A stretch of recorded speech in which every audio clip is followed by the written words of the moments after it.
គណៈកម្មការបនសពនិងសាលាក្រុងមិនទាន់ចុះសម្រុងគ្នាចំពោះផ្លូវដង្ហែសពបណ្ឌិតកែមលីពីភ្នំពេញទៅខេត្តតាកែវគណៈបកប្រជាជនកម្ពុជាបើកកិច្ចប្រជុំផ្ទៃក្នុងគណៈបកជជែកពីស្ថានភាពសិទ្ធិមនុស្សនិងលទ្ធិប្រជាធិបតេយ្យរដ្ឋាភិបាលប្រតិកម្មទៅនឹងការលើកឡើងរបស់ឧបការីរដ្ឋមន្ត្រីក្រសួងការបរទេសសហរដ្ឋអាមេរិកជុំវិញបញ្ហាសិទ្ធិមនុស្សនិងនយោបាយព្រះសង្ឃមួយអង្គគាំទ្រគណៈបកសង្គ្រោះជាតិនៅខេត្តបាត់ដំបងមិនបានគង់ចាំព្រះវស្សាដោយសារអាជ្ញាធរមូលដ្ឋានគំរាមកំហែងនិងព័ត៌មានដទៃទៀតពីទូរទស្សន៍អាស៊ីសេរីសម្រាប់ថ្ងៃពុធទី20ខែកក្កដាឆ្នាំ2016ពីរដ្ឋធានី Washington ខ្ញុំបាទតាំងសារ៉ាដាសូមជម្រាបសួរលោកអ្នកនាងកញ្ញាទាំងអស់ជាទីមេត្រីយើងខ្ញុំសូមស្វាគមន៍លោកអ្នកនាងក្នុងកម្មវិធីផ្សាយរបស់ទូរទស្សន៍អាស៊ីសេរីជាបន្តទៅទៀតនេះខ្ញុំបាទសូមជូនព័ត៌មានពិស្ដា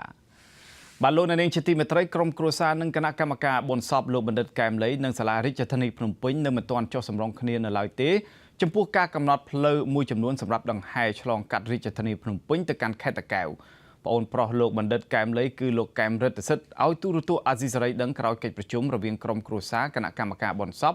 និងសាលារាជធានីភ្នំពេញថាសាលាក្រុងមិនព្រមតាមសំណើរបស់ក្រុមគ្រួសារនិងគណៈកម្មការបនសពដែលចង់ដង្ហែសពលោកកែមលីកាត់តាមផ្លូវព្រះមុនីវង្សនិងបត់តាមផ្លូវសហព័ន្ធរុស្ស៊ីឆ្ពោះទៅរង្វង់មូលចំចៅទេ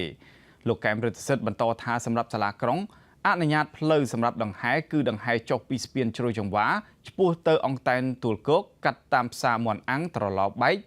ទើបអាចឡើងទៅកាន់ផ្លូវសហព័ន្ធរុស្ស៊ីត្រង់ចំណុចស្ពានអាកាស7មករាឆ្ពោះទៅរង្វង់មូលចំចៅដើម្បីបញ្ជាការកកស្ទះចរាចរណ៍ប៉ុន្តែបើតាមការបញ្ជាក់របស់លោកកែមរិទ្ធសិទ្ធក្រុមគ្រួសារនិងគណៈកម្មការបនសពមិនព្រមទទួលនឹងការរៀបចំរបស់សាលាក្រុងឡើយដោយនៅតែទទូចសុំដង្ហែតាមផ្លូវដែលខ្លួនបានស្នើសុំដដែលបាទលោកប្រាជ្ញដែលបានតាមដានស្ថានភាពនេះនៅឯវត្តចាស់រាយការណ៍ជូនបាទជំរាបសួរលោកប្រាជ្ញបាទជំរាបសួរលោកតាំងសាដានិងប្រិមិត្តទេសនិកជនជាទីគោរពបាទលោកប្រាជ្ញតើការមិនសម្រេចចិត្តឲ្យដង្ហែតាមផ្លូវព្រះមុនីវង្សសាលាក្រុងនឹងមានការបញ្យល់យ៉ាងណាដែរបាទតាមការបញ្ជាក់ពីបងប្រុសលោកបណ្ឌិតកែមលីគឺលោកកែមរិទ្ធិសិទ្ធបានបញ្ជាក់ថាសាលាក្រុងឲ្យធ្វើផ្លូវឆ្លងកាត់តាមផ្លូវតាមទួលគោកតាមផ្លូវមន់អាំងអីដោយលោកបានជំរាបជូនមិញហ្នឹងគឺស្ថានភាពផ្លូវទាំងនោះគឺស្រួលបញ្ជាការកកស្ទះចរាចរណ៍និងការពារសន្តិសុខហើយការព្រមព្រៀងការសម្រេចនៅពេលនេះបន្ទាប់ពីក្រុមគ្រួសារសពក៏ដូចជាគណៈកម្មការបនសពលោកបណ្ឌិតកែមលីមិនឯកភាពគឺសំណើនេះអភិបាលរងក្រុងគឺលោកឃុំស្រីនឹងយកសំណើនេះទៅជូនលោកប៉ាសុជាតិវង្សសម្រាប់នៅពេលខាងមុខទៀតព្រោះថាកិច្ចប្រជុំពីព្រឹកមិញនេះគឺដឹកនាំកិច្ចប្រជុំដោយលោកឃុំស្រីអភិបាលក្រុងតកតងការតស៊ូមតិនៅក្នុងកិច្ចប្រជុំនោះយ៉ាងណាការលើកឡើងរបស់ក្រុមគ្រួសារសពនោះយ៉ាងណាយើងមានប្អូនប្រុសលោកបណ្ឌិតកែមលីគឺលោកកែមរិទ្ធិសិទ្ធលោកនឹងបញ្យល់បានជាងនេះលោកនៅក្បាលខ្ញុំម្លាយលោកកែមរិទ្ធិសិទ្ធលោកអាចមកបញ្យល់លោកនេះបន្ថែមតកតងសេចក្តីរាយការណ៍របស់ខ្ញុំសូមអញ្ជើញបាទសូមអញ្ជើញលោកសូមអញ្ជើញមកលោកកែមរិទ្ធិសិទ្ធពីព្រឹកមិញហ្នឹងលោកអាចបញ្ជាក់បានទេរបៀបវរៈសំខាន់នេះខ្លះដែលក្រុមគ្រួសារសពលោកបណ្ឌិតកែមលីលើកទៅជជែកជាមួយអភិបាលរងរាជធានីភ្នំពេញបាទកាលពីព្រឹកមិញគឺយើងកំណត់គ្នានឹងជួបប្រជុំនៅម៉ោង9ប៉ុន្តែដោយសារតែយើងថានៅកន្លែងពិធីបុណ្យមានការទទួលភ្ញៀវខាងទូតជាប់រវល់មួយរយៈគឺយើងអាចជួបគ្នារហូតដល់ម៉ោង7:10បាទកិច្ចប្រជុំខាងក្រុមគ្រួសារសពមានវត្តមានណាហើយខាងសាលាក្រុងមានវត្តមានណាខ្លះបាទចំពោះសាលាក្រុងគឺខ្ញុំចាំបានតែលោកអភិបាលរងគង់ស្រេងនិងលោកលឹមលេងនិងលោកយ៉ាដាចំពោះខាងប្រធានខណ្ឌឬមួយក៏ខាងផ្នែកខាងកម្លាំងកងរាជអាវុធហត្ថខាងសពវិញខាងសាច់ញាតិក៏ដូចជាខាងគណៈកម្មការមានវត្តមានណាលោកអាចបញ្ជាក់បានទេបាទ ខាងយើងខាងគណៈកម្មាធិការយើងគឺមានលោកប៉ាងួនទៀងលោកគុជលីហើយនឹងខាងគ្រួសារសពគឺមានខ្ញុំជាប្អូនប្រុសបង្កើតរបស់លោកបណ្ឌិតកំលីភរិយារបស់លោកបណ្ឌិតកំលីនិងជាចុងក្រោយគឺលោកចាន់លីដែលជាបងថ្លៃរបស់ភរិយាបណ្ឌិតកំលីកាលពីអាទិត្យ4កាលពីការព្រមព្រៀងលើកទី1គឺសាលាក្រុងព្រមឲ្យដង្ហែតាមផ្លូវមនីវងហើយបត់តាមផ្លូវស្តុបកាណាឌីយ៉ាទៅកាន់សហព័ន្ធរុស្ស៊ីតើការសម្រាប់លើកនេះជាថ្មី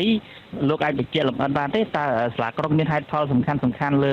ចំណុចអីខ្លះបានបដូរទីតាំងផ្លូវនៃការដង្ហែសពរបស់លោកបណ្ឌិតកែមលីហ្នឹងកាលពីសប្តាហ៍មុនគឺថ្ងៃអាទិត្យដែលយើងសម្រេចថាយើងដង្ហែហ្នឹងគឺសាលាក្រុងគឺអត់មានជំទាស់អ្វីដែលនៅក្នុងការសរសេររបស់យើងការសរសេរសុំណាដាក់សុំជូនដំណឹងហ្នឹងគឺគាត់អត់មានជំទាស់ទេប៉ុន្តែ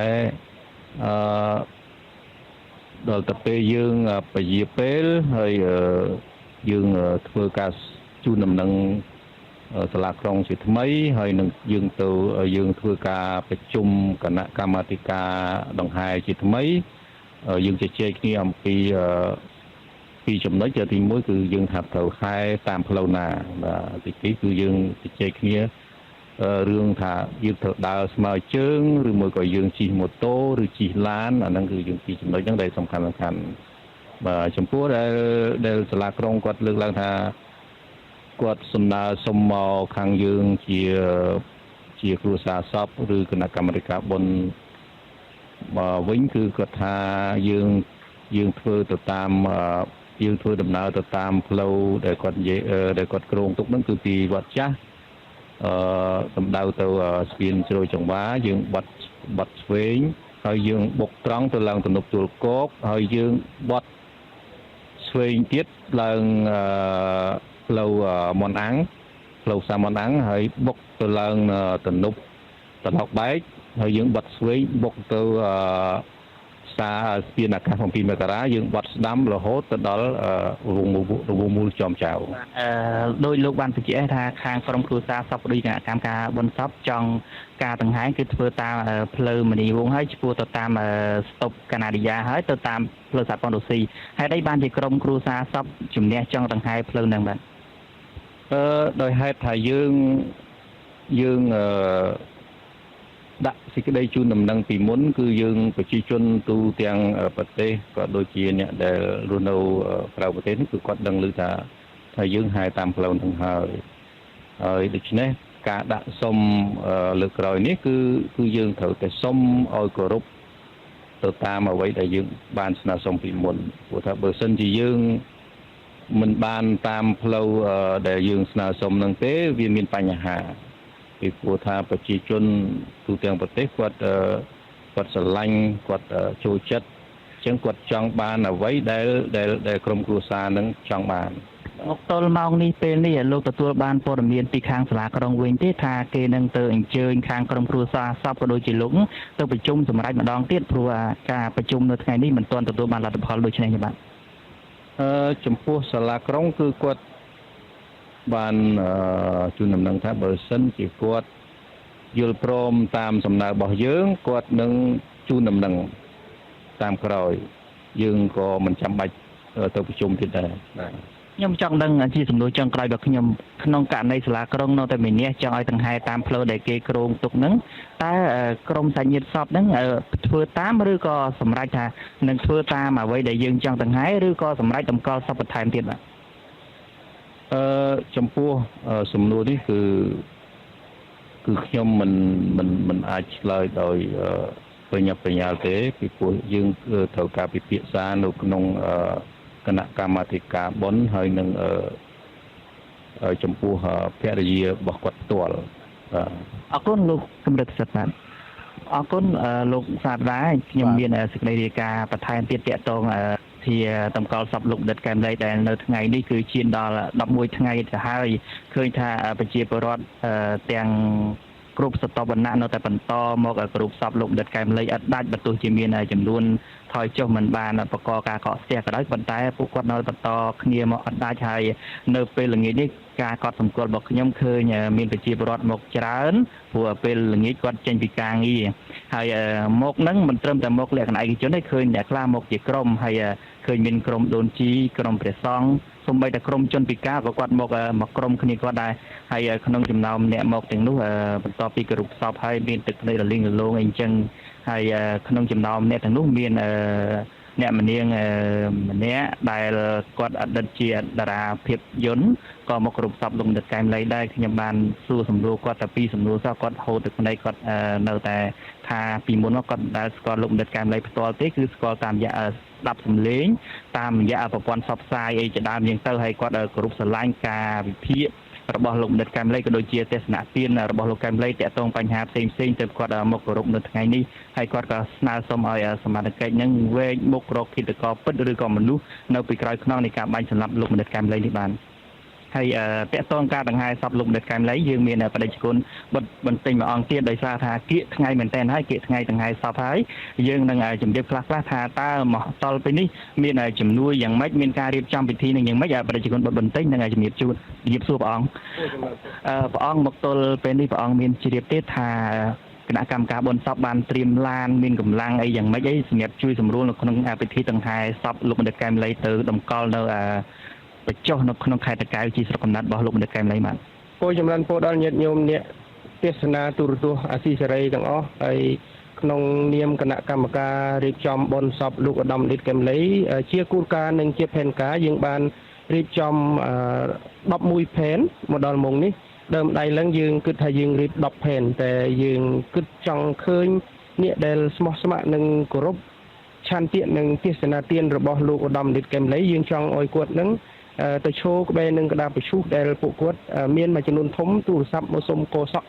អញ្ចឹងចំនួនអ្នកសុំកោសក់នឹងច្រើនហើយអ្នកដែលកោសក់នឹងគឺយើងឲ្យពួកគាត់បន្ថែមផែនមួយទៀតក្បែរនឹងឡានដឹកប្រជុំនឹងតែម្ដងបានពួកផែនទី11ជាផែនទី7ដោយយកផែនទី7កើនដល់ទី8អញ្ចឹងវាកើនដល់11ផែនប៉ុន្តែផែននឹងយើងចង់អ្នកដែលកោសក់នឹងយើងចង់ឲ្យពួកគាត់នៅជិតជាមួយនឹងក្តារប្រជុំតែម្ដងបានបងអង្គអាចបញ្ជាក់បានទេថាផែននីមួយមានមនុស្សប្រមាណចូលរួមហើយមានរូបភាពយ៉ាងម៉េចដែរពីផែនទៅមួយផែនបងសូមចម្រើនពរតាមរយៈការផ្ដល់ព័ត៌មានពេលនេះក៏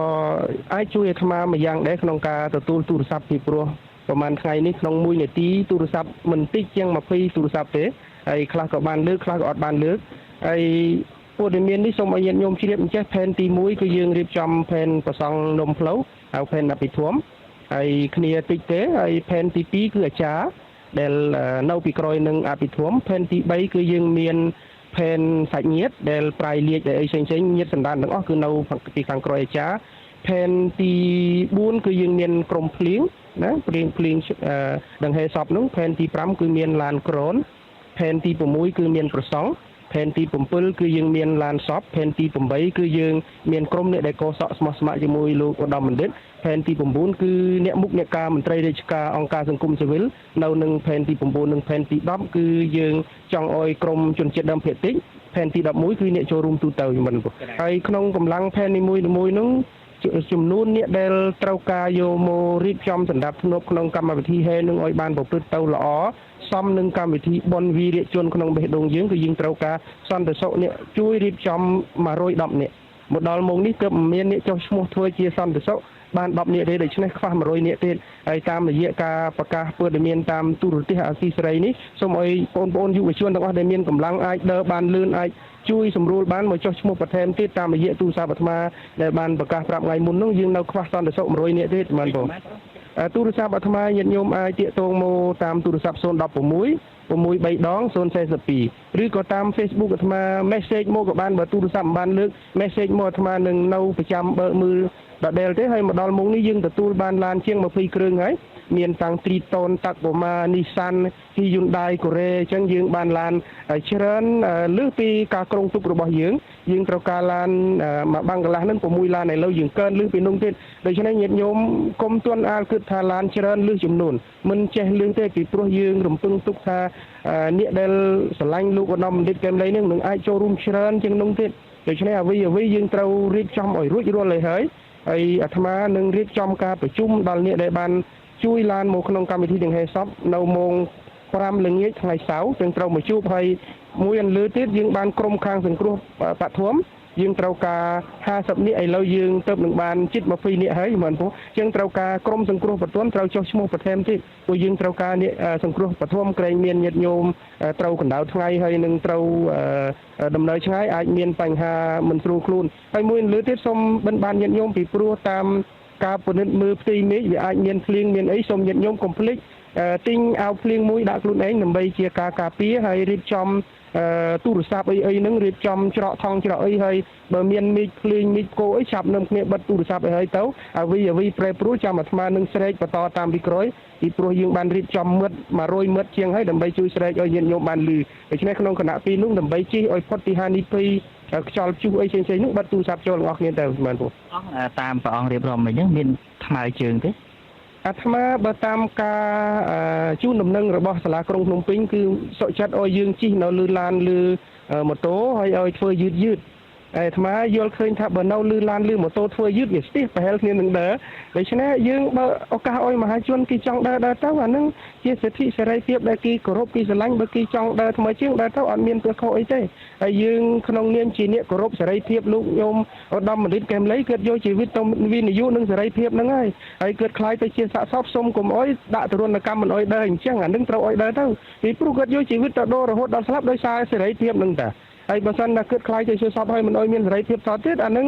អ្នកដែលទទួលទោសមុនគេមិនមែនអ្នកដែលដើរទេអ្នកដែលហាមហ្នឹងបានបងព្រះអង្គតកតងរឿងហ្នឹងព្រះអង្គទទួលបានព័ត៌មានពីខាងអាជ្ញាធរក្រុងទេថាគេនឹងជួយសម្រួលកម្លាំងអីមិនឬក៏មិនទាន់បានទទួលព័ត៌មានរឿងនេះនៅឡើយទេយើងទទួលបានហើយអាត្មាស្វាគមន៍ហើយសូមទទូចដល់ញាតិញោមដែលខាងអាជ្ញាធរសូមញាតិញោមនីតាបើកចិត្តឲ្យទលាយបន្តិចទៅពីព្រោះញោមឧត្តមបណ្ឌិតកែមលីបានធ្វើផលប្រយោជន៍ធំណាស់សម្រាប់ជាតិដូច្នេះយើងឃើញសពអ្នកដែលស្លាប់មុនទៅមិនសន្មត់ថាបានធ្វើអីធំជាងលោកបណ្ឌិតកែមលីប្រហែលទេដូចជាខ្មោចជាសុតខ្មោចជាស៊ីមអីយើងបាត់ផ្លូវមិនអោយគេដើរផងហើយឥឡូវហ្នឹងអាត្មាអត់សូមឲ្យបាត់ផ្លូវទេអាត្មាគ្រាន់តែសូមផ្លូវដើរដូច្នេះវាគូណាស់តែផ្ដល់ឱកាសទៅមិនព្រោះហើយសាលាក្រុងគេថាគេនឹងសហការតាំងពីរាជធានីភ្នំពេញរហូតដល់ខេត្តតាកែវនឹងជាមោទនភាពមួយដែរដែលសាលាក្រុងបើកបេះដូងចំហយមិនព្រោះព័ត៌មានលើកមុនគឺថាឲ្យធ្វើដំណើរតាមជាហៀងផ្លូវទេមានន័យថាទុកមកជាហៀងផ្លូវទេដល់អ្នកធ្វើដំណើរធម្មតាធ្វើដំណើរចុះពេលហ្នឹងមានការវិវត្តយ៉ាងម៉េចដែរនៅលើកទី2ដែលជាការសម្រេចចុងក្រោយនេះក៏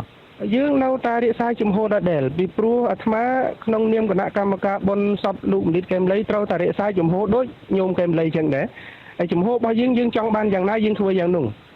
នឹងជាគោលការណ៍ជាផែនការបើសិនជាមានការសម្របសម្រួលពីអាជ្ញាធរអាត្មាគឺថាអាជ្ញាធរមានលទ្ធភាពគ្រប់គ្រាន់គឺសម្រួលចរាចរណ៍នឹងជាទូនីតិជាកាតព្វកិច្ចអាត្មាមើលអត់ឃើញមានទូនីតិរបស់អាជ្ញាធរត្រូវហាមទេតែទូនីតិរបស់អាជ្ញាធរសំខាន់បំផុតគឺត្រូវសម្របសម្រួលត្រូវជួយធ្វើយ៉ាងណាឲ្យពលរដ្ឋរបស់ខ្លួនធ្វើអ្វីមួយបានដោយងាយស្រួលជំនឿពោព្រះអង្គមកទល់ពេលនេះកណាចង់ដឹងថាតើទីតម្កល់សពដែលត្រូវបញ្ចុះនៅស្រុកកំណើតលោកបណ្ឌិតកែមលីបានរៀបចំយ៉ាងណាហើយមកទល់ពេលនេះតាមផែនការប្លង់ដែលវិស្វករបានជួយសម្រួលគឺជេនសេក៏ចូលរួមជាមួយនឹងវិស្វករដែរហើយគេព្យាករណ៍ថាគេធ្វើឲ្យបានក្នុងរយៈពេល3ថ្ងៃនេះជាថ្ងៃទី1យើងថ្ងៃទី1ថ្ងៃពុធពហុសុក្រអញ្ចឹងអ្វីត្រូវរួចរាល់ត្រឹមថ្ងៃសុក្រតាមការព្រមព្រៀងគ្នាម្សិលមិញអញ្ចឹងអ្វីនឹងអាចរួចរាល់ទៅដល់ទីនោះយើងនឹងបញ្ចុះបាននេះជាការរំពឹងទុកទេបើមិនទាន់រួចវាអាស្រ័យទៅរឿងអ្នកធ្វើហើយនឹងវិស្វករគាត់ជួយប្រឹងបានប៉ុណ្ណាហើយក៏ប៉ុន្តែសំណូមពររបស់ពលរដ្ឋនឹងចង់ថាធ្វើម៉េចទុករូបនឹងឲ្យបានឃើញគុំទៅដល់ហើយយើងបិទរូបភ្លឹបចឹងតាមរយៈនេះសូមឲ្យញាតិញោមអញ្ជើញមកឲ្យច្រើនមកព្រោះនេះជាពេលវេលាចុងក្រោយហើយដែលញាតិញោមអាចឃើញរូបញោមឧត្តមបណ្ឌិតកែមលីមិនយូរប្រហែលទេនៅសល់មិនបាន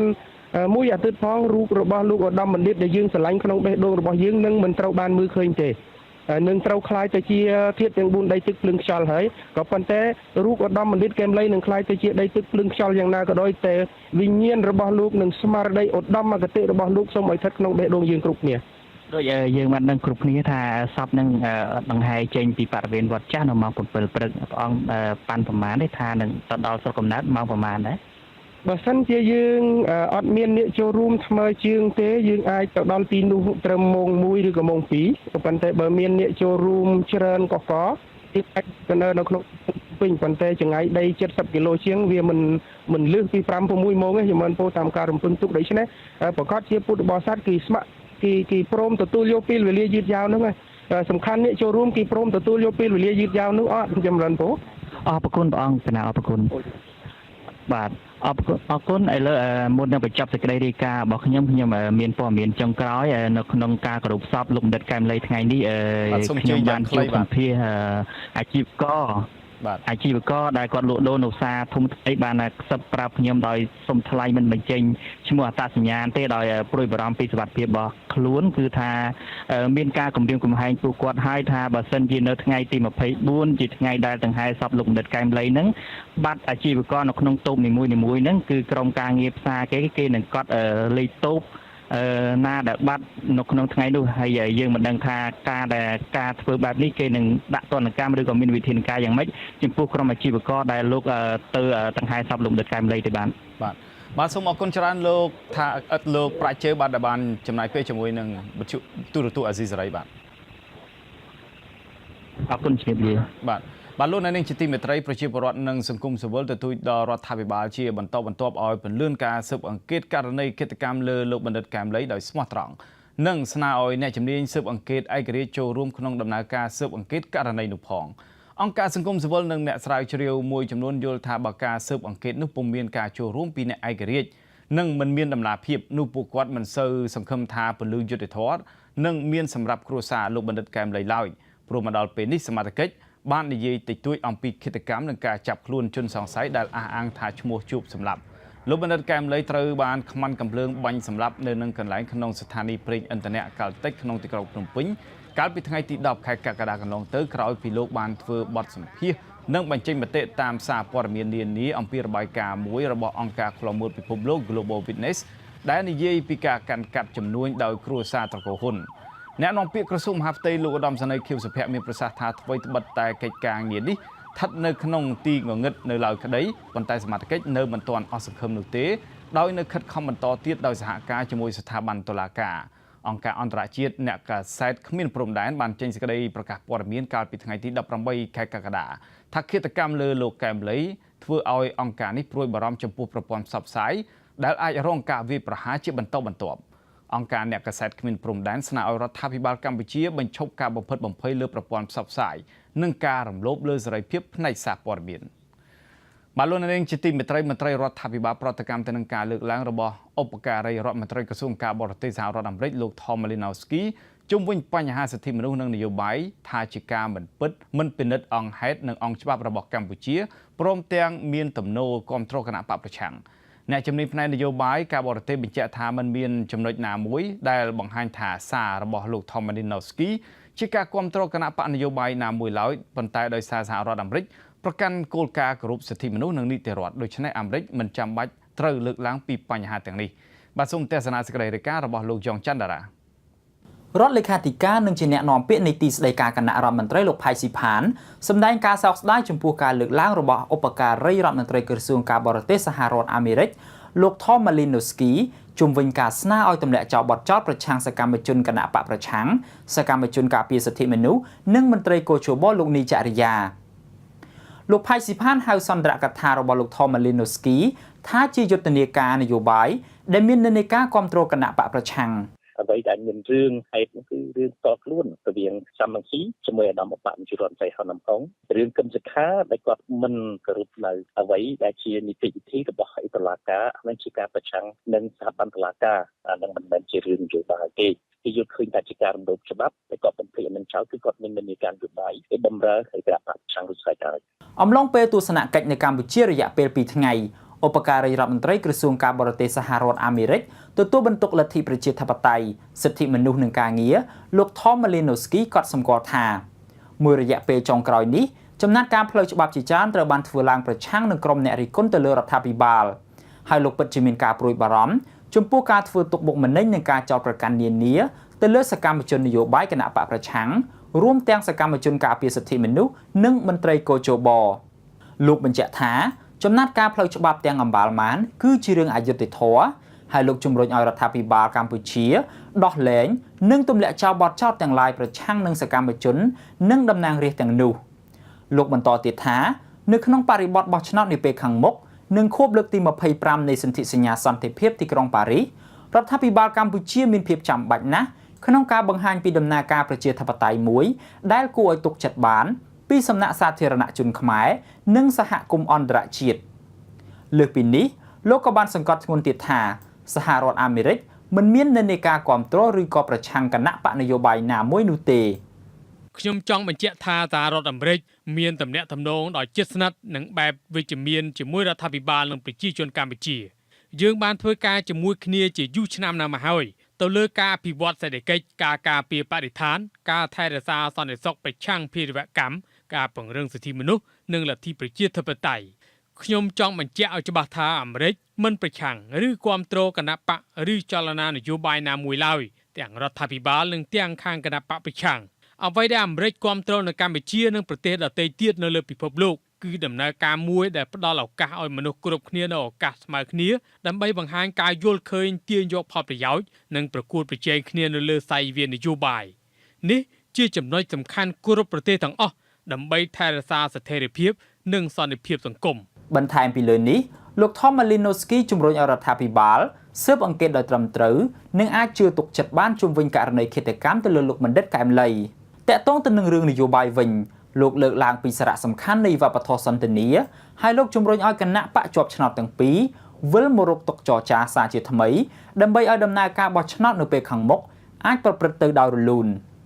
អ្នកនាំពាក្យទីស្តីការគណៈរដ្ឋមន្ត្រីលោកផៃស៊ីផានច្រានចោលសេចក្តីព្រួយបារម្ភនឹងការអំពាវនាវទាំងឡាយរបស់លោក Tom Malinowski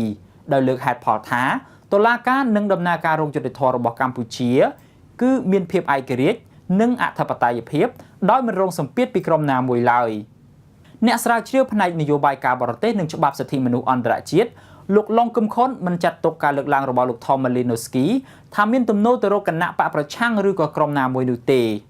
លោកថាសហរដ្ឋអាមេរិកប្រកាន់យកគោលការណ៍ប្រជាធិបតេយ្យការគោរពសិទ្ធិមនុស្សនិងនីតិរដ្ឋដូច្នេះអាមេរិកត្រូវតែរំលឹកកម្ពុជាអំពីបញ្ហាទាំងនេះលោកថាបើការស្នើសុំទាំងនោះផ្ដល់ផលប្រយោជន៍ដល់កម្ពុជារដ្ឋាភិបាលមិនគួរមើលរំលងចំណុចទាំងនោះទេអ្វីដែលគេមកកម្ពុជាជួបជាមួយកម្ពុជានិយាយជាមួយកម្ពុជាវាមិនមែនជារឿងគ្រប់គ្រងបកណាមិនគ្រប់គ្រងបកណាក៏ប៉ុន្តែ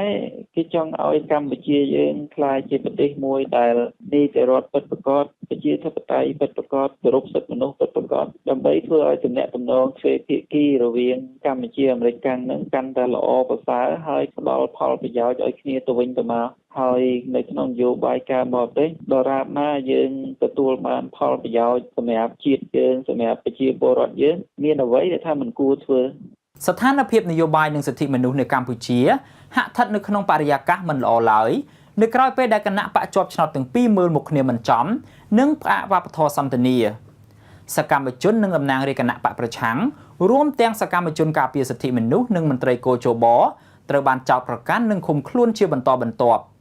ហើយករណីចុងក្រោយបង្អស់គឺឃាតកម្មទៅលើលោកបណ្ឌិតកែមលីដែលជាអ្នកស្រាវជ្រាវនិងវិភាគបញ្ហាសង្គមនិងនយោបាយដ៏មានប្រជាប្រិយភាពទាំងមជ្ឈដ្ឋានជាតិនិងអន្តរជាតិសម្ដែងក្តីព្រួយបារម្ភជុំវិញការវិវត្តបែបនេះហើយពួកគេទទូចឲ្យមានការចូលរួមដោះស្រាយបញ្ហាទាំងនេះពីសំណាក់ភាគីពាក់ព័ន្ធប្រកបដោយតម្លាភាពខ្ញុំបាទយ៉ងច័ន្ទតារាទូរទស្សន៍អាស៊ីសេរីរាយការណ៍ពីរាជធានីភ្នំពេញបាទលោកនាងទើបតែបានទស្សនាទូរទស្សន៍អាស៊ីសេរីផ្សាយចេញពីរដ្ឋធានី Washington សហរដ្ឋអាមេរិកខ្ញុំបាទតាំងសារ៉ាព្រមទាំងក្រុមការងារទាំងអស់នៃទូរទស្សន៍និងវិទ្យុអាស៊ីសេរីសូមជូនពរលោកនាងកញ្ញានិងក្រុមគ្រួសារទាំងអស់ឲ្យជួបប្រកបតែនឹងសេចក្តីសុខគ្រប់ប្រការខ្ញុំបាទសូមអរគុណនិងសូមជម្រាបលា